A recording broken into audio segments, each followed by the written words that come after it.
j'aimerais vous partager quelques mots sur le cheminement intérieur qui permet d'y voir plus clair dans sa vie. J'ai trouvé un petit témoignage sur l'utilité du yoga.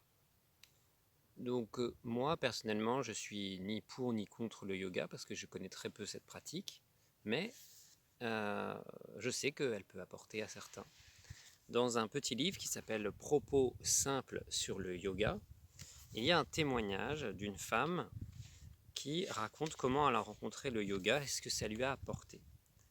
Elle s'appelle Christiane Berthelet-Laurel et elle est psychanalyste.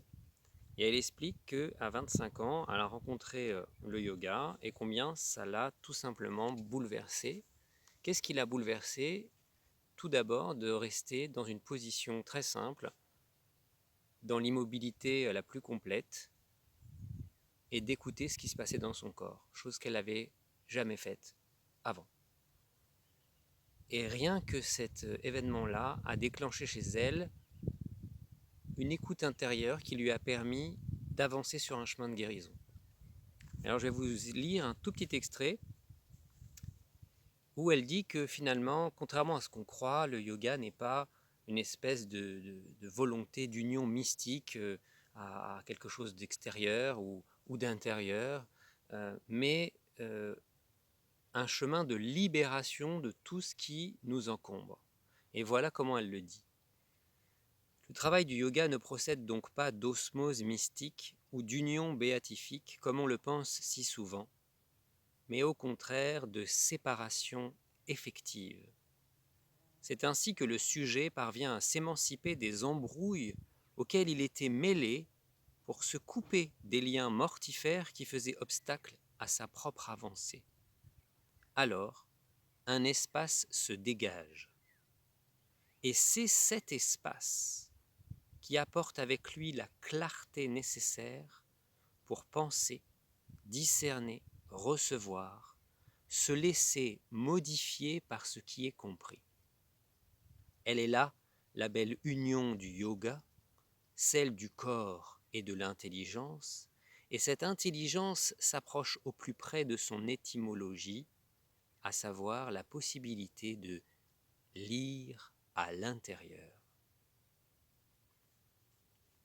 Et j'ai été assez touché par ce témoignage.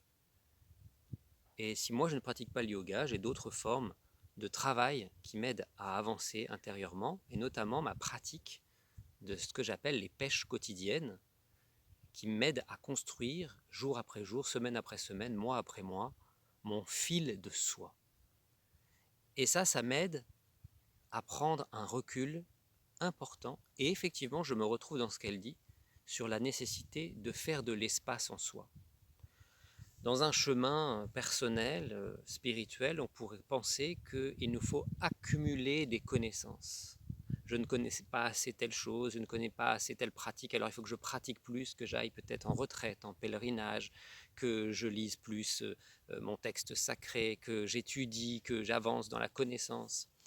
Et tout ça est sûrement utile, mais peut-être qu'on va rester dans une volonté de tout connaître, de tout savoir, ou même simplement de progresser, mais qu'on va rester bloqué. Pourquoi? Parce qu'on n'a pas l'espace intérieur nécessaire pour laisser la nouveauté fleurir en nous. Et c'est ce que je vous souhaite aujourd'hui, de pouvoir laisser fleurir la nouveauté en vous, et pour cela de prendre le temps du silence, un exercice très simple que peut-être vous n'avez jamais fait, et de simplement vous mettre dans un endroit silencieux, dehors, au calme, loin de tout bruit ou agitation, et de fermer les yeux et de décider de rester dans la même position longtemps, 10 minutes, 20 minutes, 30 minutes, sans bouger du tout, quoi qu'il arrive, sans bouger. Même si vous avez mal au genou ou la position devient inconfortable, même si il y a un bruit ou une voix, même s'il y a une petite bête qui vous agace ou une démangeaison, vous décidez de rester immobile quoi qu'il arrive pendant tout le temps nécessaire. eh bien cet espace-là sera un espace gagné. Et si vous n'avez jamais fait cet exercice, faites-le en ayant cette volonté de rester fixe, comme un arbre. Merci de m'avoir écouté et à bientôt.